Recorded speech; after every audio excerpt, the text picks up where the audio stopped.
chuan zona sanak mi li pardo te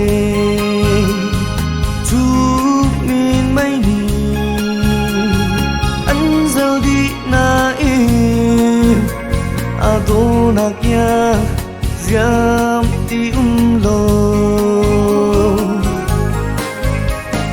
tuang kun kati bargel te laga barza dang ni an yang ko hin lo ziam suan lai tin kun dim lo ne me ram cham lo kwa za karwa tu do ni nang sina tu na ya quang ngam la man ni dung kil ki mi siêu kan ven to ban chia ma an ka tha wal dang he chun yang zo na kin dung si bang tuar zia a her e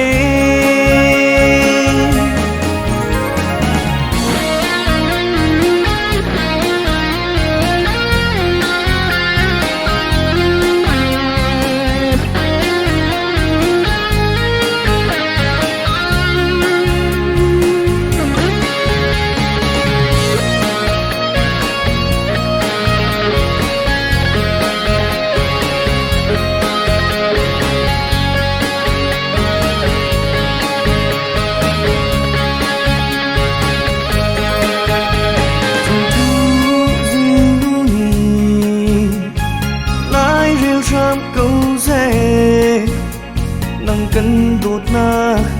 thấy thiam ram chẳng lo đột na part lan in keng khát tu vát va bang dong ni lo đột na mun khata đột ni nang sina đột na ga quang ngam la man ni dung kil ki mi siêu kan ve to ban chia man an ka tha wal dang he chun biang zo na kin dung si wang i tuar zia a her e ban chia man an ka tha wal dang he chun biang zo na kin dung si wang i tuar zia a her e dung si wang i